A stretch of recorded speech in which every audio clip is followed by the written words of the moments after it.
Hello students, मैं उदय सिंह एक बार फिर से आपके साथ हाजिर हूँ अपना नया टॉपिक लेकर। और आज मैं आपको पढ़ाने वाला हूँ केंद्र राज्य संबंध। मैं पढ़ाने वाला हूँ केंद्र राज्य संबंध। मैंने आपको पढ़ाया था हमारे देश में कौन सी सरकार है? संघात्मक शासन प्रणाली है।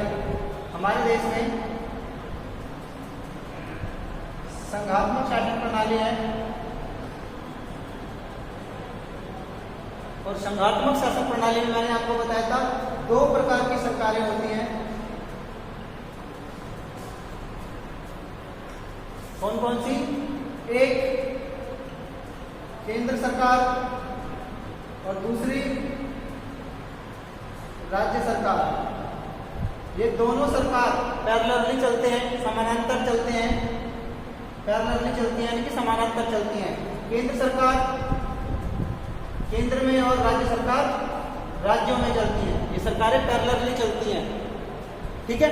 और इन दोनों की शक्तियां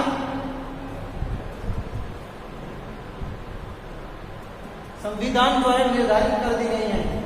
इनकी शक्तियां संविधान द्वारा निर्धारित कर दी गई हैं और दोनों को अलग अलग शक्तियों में वितरित कर दिया गया है। केंद्र की शक्तियों का भी वर्णन कर दिया गया है संविधान में, और राज्य की शक्तियों का भी संविधान में वर्णन कर दिया गया है। तो अब हम देखते हैं कि जो हमारे देश में दो सरकारें हैं, केंद्र सरकार भी है और राज्य सरकार भी है, तो वो समानांतर एक साथ चलती भी हैं। मतलब ये तो वही बात हो गई ना, एक म्यान में दो तलवारें कैसे समा रही हैं? एक जंगल में दो शेर कैसे रह रहे हैं? इनके क्या संबंध है आपस में? दोनों तलवारें कैसे फिट हैं? दोनों शेर एक जंगल में कैसे रह रहे हैं? क्या संबंध बना रखे हैं इन्होंने, शेरों ने, दोनों ने? तो ये आज हम पढ़ेंगे क्या, इन दोनों सरकारों के बीच में किस प्रकार के संबंध हैं, ठीक है। तो हम पढ़ने वाले हैं आज हम केंद्र और राज्य के संबंध। देखिए, केंद्र और राज्यों के बीच में तीन प्रकार के संबंध पाए जाते हैं। कौन कौन से? एक तो राजनीतिक संबंध, दूसरा प्रशासनिक संबंध और तीसरा आर्थिक संबंध। राजनीतिक संबंध से मतलब यह है कि कानून बनाने की शक्तियां, जैसे कि या कोई राजनीतिक अधिकारों से रिलेटेड कोई मामले, उनके संबंध इन दोनों से किस प्रकार के हैं कि केंद्र सरकार किन किन विषयों पर कानून बनाएगी, या केंद्र सरकार के पास कौन से अधिकार हैं और राज्य सरकार के पास कौन से अधिकार हैं, इनका संबंध है एक। तो दूसरा संबंध है प्रशासनिक संबंध, यानी कि जो प्रशासन होगा उसमें केंद्र सरकार और राज्य सरकार की भूमिका कैसे होगी। देखिए, केंद्र सरकार के कुछ अधिकारी होते हैं, जैसे कि IAS वगैरह होते हैं, ये केंद्र सरकार द्वारा अपॉइंटेड होते हैं और राज्य सरकारों में ये नौकरियां करते हैं। इनका प्रशासनिक ढांचा किस प्रकार का होगा, इनका संबंध किस प्रकार का होगा, ये प्रशासनिक संबंधों से तय होता है। और इसके साथ ही आर्थिक संबंध भी होते हैं कि जो देश में जो आर्थिक जो तंत्र होगा, पैसे का जो कलेक्शन होगा, टैक्स का जो कलेक्शन होगा, वो किस प्रकार होगा, और टैक्सों का जो वितरण होगा वो किस प्रकार होगा, इससे क्या तय होता है? आर्थिक संबंध इनका तय होता है। तो इन तीनों के बीच इन दोनों के बीच, केंद्र सरकार और राज्य सरकारों के बीच तीन प्रकार के संबंध पाए जाते हैं: राजनीतिक, प्रशासनिक और आर्थिक। और इन संबंधों का वर्णन भारत के संविधान की 7वीं अनुसूची में इनके शक्तियों के रूप में कर दिया गया है। यानी कि इन सरकारों को, केंद्र सरकार और राज्य सरकार को कौन कौन सी शक्तियां प्राप्त है, इसका वर्णन कहां कर दिया गया है? भारतीय संविधान की 7वीं अनुसूची में। इसमें 7वीं अनुसूची में कर दिया गया है। कितनी अनुसूची है भारतीय संविधान में? 12 अनुसूची है। कौन सी? 12 में से 7वीं अनुसूची में केंद्र और राज्यों के संबंधों के बारे में बता दिया गया है। इसमें 7वीं अनुसूची में 3 लिस्ट बना रखी है। कौन कौन सी?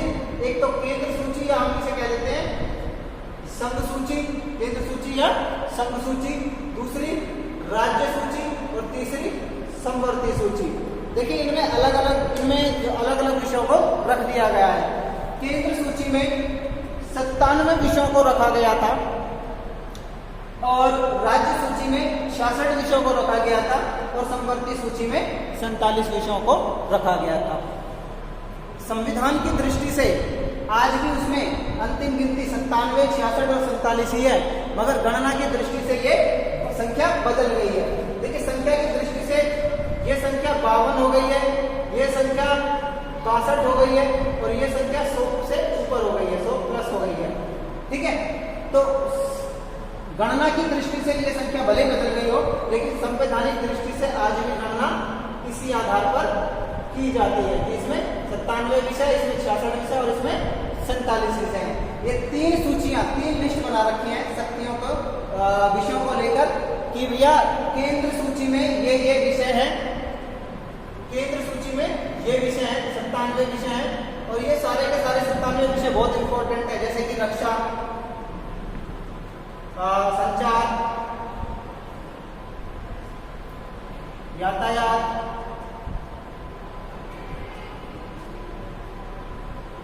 जहाजरानी, विदेश विभाग,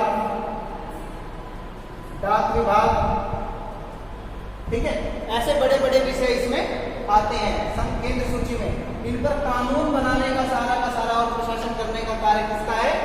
केंद्र सरकार का है। ऐसे कितने विषय हैं? कुल 97 विषय हैं जिनका वर्णन केंद्र सूची में कर दिया गया है। अब बात करते हैं राज्य सूची की।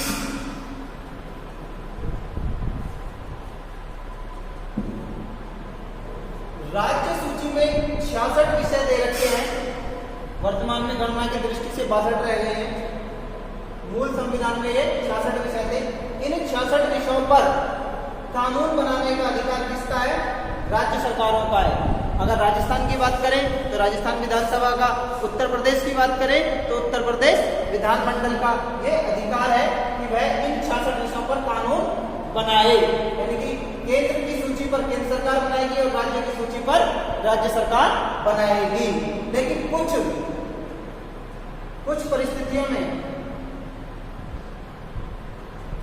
केंद्र सरकार भी राज्य सूची के विषयों पर कानून बना सकती है। केंद्र सरकार भी बना सकती है। वो कौन कौन सी सिचुएशंस हैं? जैसे कि आपातकाल लगा हो, या राष्ट्रपति शासन लागू हो 356 के अकॉर्डिंग, या कोई अंतरराष्ट्रीय संधि या समझौते को लागू करवाना हो, या वित्तीय आपातकाल लगा हो, या फिर राज्यसभा ये अनुशंसा करे कि राज्य सूची का कोई विषय राष्ट्रीय महत्व का है तब। और इसके अलावा भी कुछ और अन्य कारण हैं, अन्य परिस्थितियां हैं जिनमें राज्य सूची पर केंद्र सरकार भी कानून बना सकती है। राज्य सूची पर साधारणतः राज्य सरकार ही कानून बनाती है, परंतु कुछ विशेष अवस्थाओं या परिस्थितियों में केंद्र सरकार भी कानून बना सकती है। तीसरी सूची है समवर्ती सूची। तीसरी सूची है समवर्ती सूची। देखिए इस विषय में 47 विषयों को रखा गया है। अब इसकी संख्या फिलहाल 52 है। इसमें कुछ ऐसे विषय रखे गए हैं जो केंद्र और राज्य दोनों के लिए महत्वपूर्ण है। केंद्र और राज्य दोनों के लिए महत्वपूर्ण है। ठीक है, तो उन पर कानून बनाने का अधिकार केंद्र और राज्य दोनों को है। ठीक है, यानी कि समवर्ती सूची में कुछ ऐसे विषय रखे गए हैं जिन पर कानून बनाने का अधिकार केंद्र को भी है और राज्य को भी है। अगर केंद्र और राज्य सरकार के कानून आपस में एक दूसरे का विरोध करते हों तो केंद्र सरकार का कानून लागू होगा, राज्य सरकार का नहीं होगा। ठीक है, दोनों कानून बना सकते हैं समवर्ती सूची के 47 विषयों पर। अगर दोनों के बनाए हुए कानूनों में विरोधाभास है तो केंद्र का लागू होगा, राज्य का लागू नहीं होगा। अब बात करते हैं तीसरी लिस्ट, अवशेष शक्तियों की। ये अवशेष शक्तियां क्या हैं? देखिए वैसे तो एज पॉसिबल जितना मुमकिन हो पाया संविधान को बनाने वालों ने सभी विषयों को शामिल कर दिया 97, 66 और 47 के रूप में इन तीनों सूचियों में। इसके अलावा भी अगर मान लीजिए कोई नया विषय सामने आता है और उस पर तत्काल कानून बनाने की आवश्यकता है तो उसके बारे में एक और व्यवस्था करी है अवशेष शक्तियों के रूप में। अवशेष से जैसा कि मतलब से समझ में आ रहा है, अवशेष यानी कि बचे हुए विषय। अगर कोई विषय बच गया है तो उस पर कानून बनाने की शक्ति क्या कहलाएगी? अवशेष शक्तियां कहलाएगी। और ये अवशेष शक्तियां किसको दी गई हैं? केंद्र सरकार को दी गई है, यानी कि केंद्र सरकार इन अवशेष विषयों पर कानून बना सकती है। ठीक है, तो समझ में आ गया केंद्र राज्य संबंधों का 3 प्रकार के संबंध है, राजनीतिक संबंध, प्रशासनिक संबंध और आर्थिक संबंध। इनके इन संबंधों को शक्तियों के रूप में 7वीं अनुसूची में परिभाषित किया गया है। 7वीं अनुसूची में 3 लिस्ट हैं, केंद्र सूची, राज्य सूची और समवर्ती सूची, जिनमें 97, 66 और 47 विषय रखे गए हैं। जिन पर कानून बनाने का अधिकार केंद्र सूची पर केंद्र का, राज्य सूची पर राज्य का, लेकिन कुछ परिस्थितियों में केंद्र भी कानून बना सकती है राज्य सूची के विषयों पर, लेकिन राज्य सरकार कभी भी केंद्र सूची के विषयों पर कानून नहीं बना सकती। और समवर्ती सूची पर दोनों सरकार कानून बना सकती है, लेकिन दोनों के कानूनों में विरोधाभास पाया गया तो केंद्र का लागू होगा, और अवशेष शक्तियों पर सिर्फ केंद्र सरकार ही कानून बना सकती है। अवशेष शक्तियों पर केंद्र ही कानून बना सकती है। ये था आपका केंद्र राज्य संबंध। थैंक यू, आज के लिए इतना ही काफी है। धन्यवाद।